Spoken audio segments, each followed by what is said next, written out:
No, no, no. Hey, leave me alone. Oh, did he just shoot at me? Oh, come on. Oh, no. Watch out for that tree. Wait.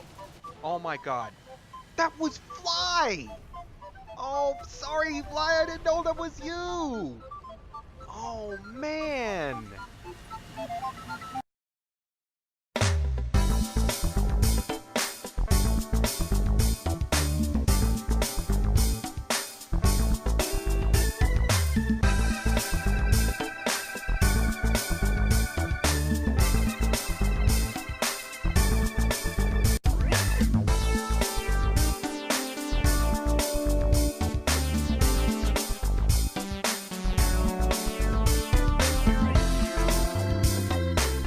Howdy folks, Sauber here. Welcome back to the channel. I finally got it, through pure grind and rage and sweat and tears. I got the Leopard 2K, or Leopard 2K if you're casual. This is one of the other new rank 6 MBTs that was added in 1.77 Advancing Storm. It doesn't have the best armor, but it has a good gun. 650 millimeters of pen with heat, and 417 with APFS DS. Think of that. Heat FS as stock. Now it doesn't have the best armor as I mentioned, the sides are especially weak, and the hull, get this, it's thinner than the Challenger 1's lower plate. Take a look. Wait, come on. Yes, we know about the turret. 59 millimeters versus 70, so 11 less.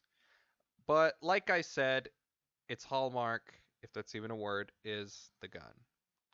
And it also has a 20 mil on top, just like the KPZ-70.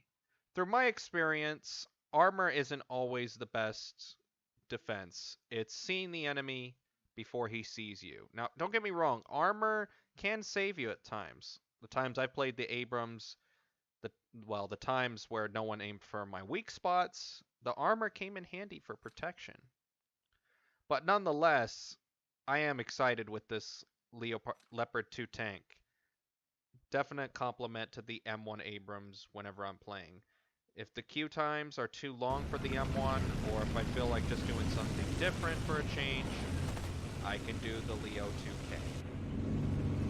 Now before we continue with the discussion with the Leopard 2, I wanted to mention something that I've been a bit overdue in bringing up, and some of you have been probably wondering why I haven't been discussing of it.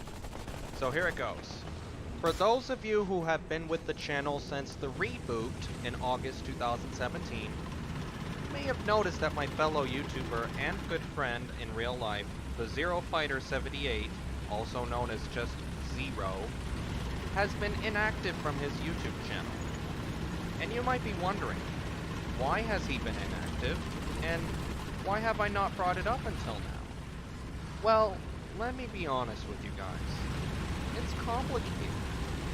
Zero has had some tough things to deal with in IRL lately, and likewise has not been able to do content like we used to. For a start, we used to meet together at my place every Friday to make YouTube videos. We would play and record even a short video together. It was a lot of fun. We'd play, and occasionally we would find a video that we recorded and say, hey, let's make a video out of that. We tried to make at least one short video each week, although of course that did not always happen. However, it all started around September and October 2017 when things started to slow down a bit, you could say. For one thing, Zero got a new job. I mean, he had one before, but he ended up getting a different job when his old one just wasn't working out. I don't even know all the details to that one. Don't get me wrong, I work too, and it's hard arranging a schedule when your days off conflict with your friends' days off. On top of that, there were other things that happened more recently that didn't treat Zero well, as I mentioned earlier. But that's another story. Even so, we just simply parted ways. It wasn't easy, but it was for the best. There was a brief time though, however, when we were able to make the Finding Bigfoot game video, which was a ton of fun. Oh, and by the way, sorry, thank you for the support if you guys contacted the devs wanting a beta, but I recently got confirmation that they will not add an optional early access beta to Bigfoot 2.0, which is a shame. I mean, I guess because English is their second language, they don't understand the concept of, like, for example, Sim Airport has their Edge and experimental betas, so that before the major patch is released, you can test it before it comes out. I'm willing to give Cyberlight the benefit of the doubt. They don't understand the concept of that because they're a junior development team. Sorry I got off topic for a moment. But anyway, other than that, the Bigfoot mini-series was the last video me and Zero made together. A little down by that. But at the same time, I'm glad that Zero's job is working out, and I wish him all the best in his IRL endeavors. So, yeah. Now you know why we haven't been making content together anymore lately. But let's get off of that and talk about something more positive. Let's get back to our regularly scheduled program. So, the Leopard 2K. It is a ton of fun to play. And then in the battles I've played it, since the time of the making of this video, there hasn't not yet been a time where I've been destroyed before I destroyed another tank. I mean, I've obviously been destroyed by at least a few tanks, but in each of those times I destroyed at least one other tank. So it is a really good tank. And in case you're wondering, Engine is taking the Storm Panzer II to 9.3 because of Fly's challenge video where, well, actually it wasn't a challenge video, but Fly took the Storm Panzer II into 9.3. I'm actually in that video. Well, you can see my name tag. But, and he takes the Storm Panzer II and tries to get a kill off of the 9.3 tanks. And Engine actually did get a 9.3 tank kill. Not in this battle, but in another one, which I didn't record. But, nonetheless, the Leo 2K... I know. The Leo 2K, I mean, look at that. I was somehow penned the turret of a Challenger. How? I have no idea because I forget what it is in kinetic energy, but for chemical energy, it can withstand 750 millimeters of penetration, or thickness equivalent.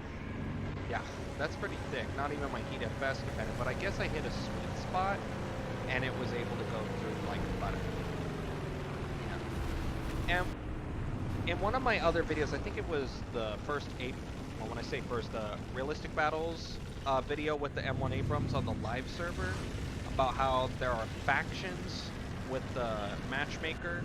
Like in this battle, it was the Germans, the Russians, against the Americans, and the British. And other times it can be rather strange combos. Like, for example, the Germans and the French and the Russians against the Japanese, against the Americans, the British, and I was going to say the Italians, but then I was like, wait a minute, Italians don't technically have a ground forces tree yet. It's just 2 premium vehicles you can buy. I'm not going to get into it. But, going to the map design too. The maps can also have an influence on the battle for a tank.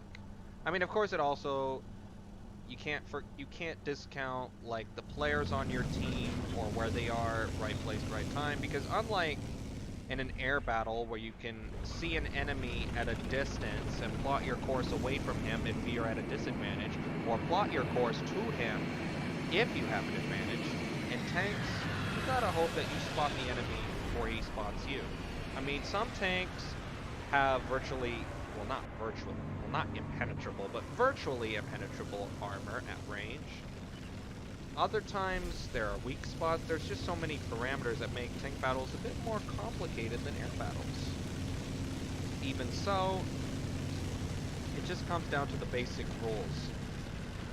Don't be in a particular area if you do not have to, whether it be a capture point or a potentially dangerous area that's close to the capture point, but nonetheless is dangerous, whether it be to snipers or ambushes or just a whole horde of enemy tanks. So if you have to be in that area, don't get spotted. If you get spotted, don't get shot. Shoot before they shoot you, if you possibly can. If you get shot, don't get penetrated. If you get penetrated, you better hope that it doesn't do a lot of damage, or just outright ammo wreck your tank. And sometimes those rules cannot always be observed. And what I mean by that is that sometimes you gotta go to that dangerous area, the cap point in the middle of a flat field like Sinai. Like there's an arcade domination map of Sinai. Oh my gosh. It is just too small. Like you can literally shoot spawn to spawn. Yeah, let that sink in. So it's often hard to do that because the cap point is in the middle of a flat plateau. You can shoot from cap to cap too. And whilst you're trying to cap, you're like, okay, just get the capture point. Boom! You're dead. I actually timed that perfectly because when I said boom, that challenger took a shot at me. I actually got really lucky there. I don't know how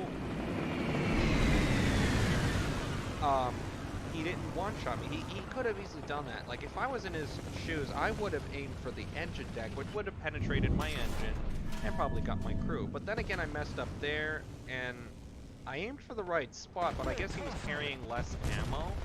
So it wasn't all ammo in the most frontal part of the lower hull. That T-64 was fighting with the 163 and somehow lost. Well, he actually got the 163, but I guess he couldn't put the fire out. Next shot on the Challenger. I don't know how he didn't get me here. Boom. There he goes. I get the rest of his crew. And then that's when the T-64 blows up, and I'm like, huh? Because I wasn't paying attention to the battle log. I thought he got destroyed by a tank I couldn't see. So I'm like, okay, I think it's time to get out of there now. And I take advantage of the Leopard 2's high reverse speed.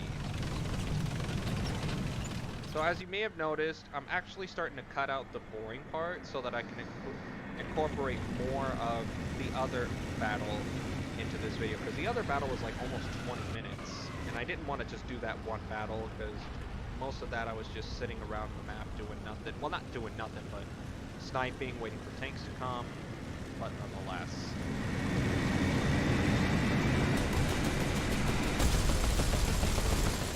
Godly. And here we are on European Providence, one of the new super maps that I am liking a lot. Pro tip, whether if you're playing on the east or the west, don't spawn in the southern points unless you have a stabilizer and can fire on the move, because they will be sniping you out of your spawn. And I've talked about it in previous videos about the protection from spawn camping. It's kind of in a gray area in this case. They're not in your spawn, but they're shooting to your spawn. I mean, there obviously can't be a magical force field protecting you from the spawn, but at the same time, how do you balance that? I don't know. It's a good question.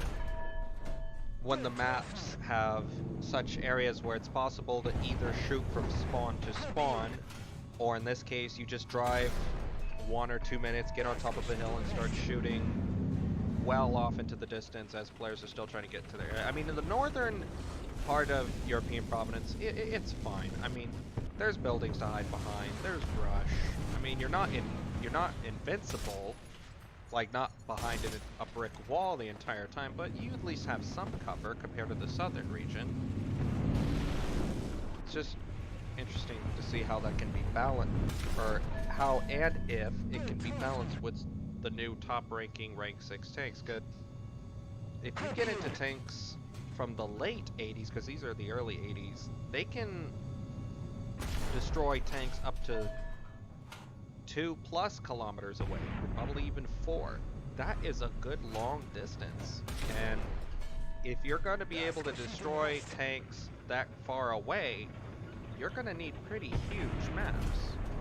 I mean, European Provenance, Fields of Poland, those are good-sized maps. I especially love Fields of Poland.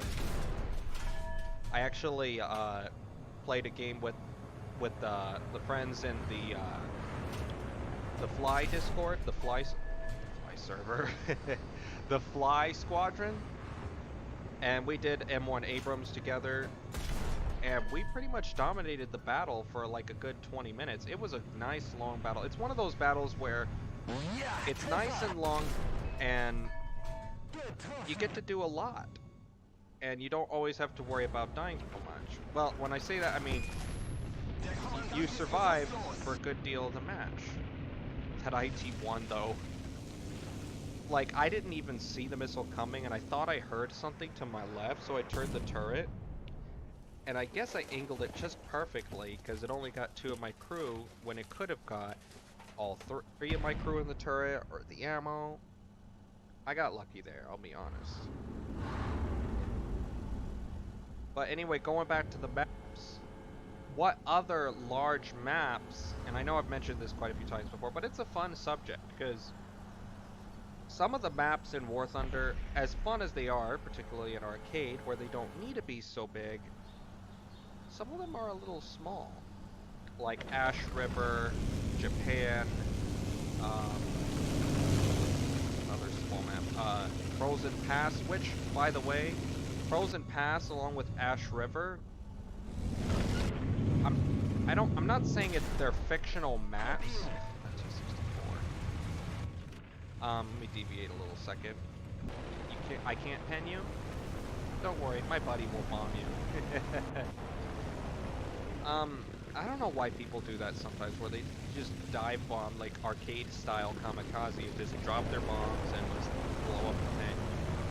I mean, those planes cost money, you know, in realistic account. But Frozen Pass and Ash River, like, Ash River is supposed to be in Ireland, according to the CDK's file name on it. And Frozen Pass, I actually don't know where, if anywhere, Frozen Pass is supposed to be based on. I mean, it could be Austria, but or Switzerland, actually, but I don't know of any battles that took place on either of those maps. And I know Ireland was a neutral country in World War II. So, could we receive some more fictional tank maps? I wouldn't mind it, but I'm sure some players would be like, ew, fictional maps, it didn't exist, why add it to the game? No pun intended. But I wouldn't mind some fictional maps or even semi-historical maps. And when I say semi-historical, like, you could say Fulda is a semi-historical map because there wasn't a Cold War battle that took place there, but it could have easily. Wait for it, this Object 906.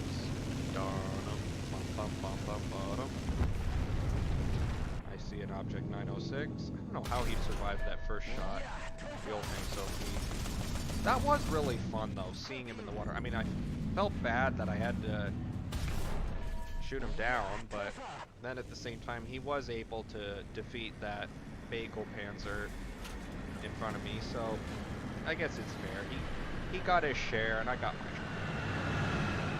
But, like, could we, like, I personally, of many different maps, a Berlin Wall map.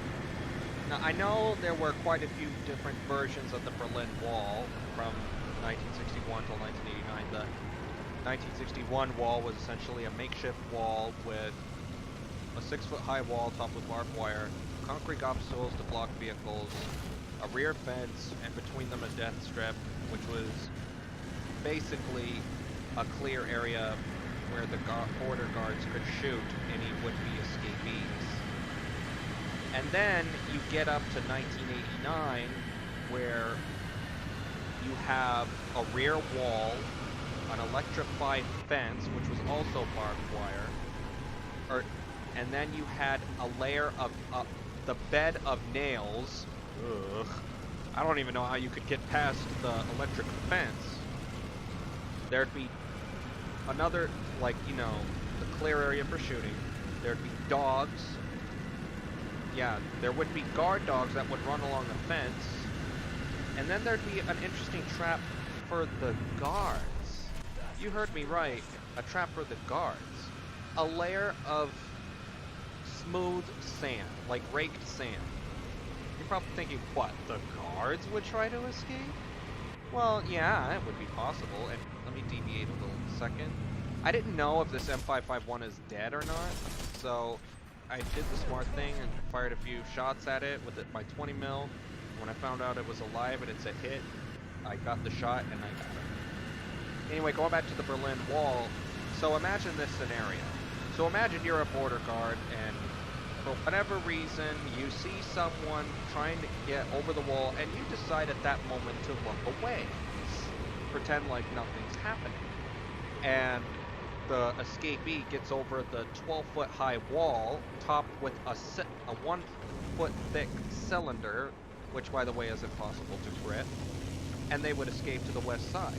That would not necessarily be the case, because while the escapee would escape to the west, they would see that there were footprints in the sand, and the German High Command would know exactly what went on, and you as a border guard, you would be in a deep, deep trouble. But nonetheless, the concept for a Berlin Wall map would be rather interesting. There could probably be at least two versions, one from 1961 and one from 1989 before the wall came down. Because we have the 1960s tanks like the Leopard 1, M60, T-55 and T-62, and then you go up to the 80s, we have the M1 Abrams, the Challenger 1, the AMX-30B. Not that the AMX-30B would be in Germany. Maybe they were, maybe they weren't. I don't know. I really don't know all that much about French tanks.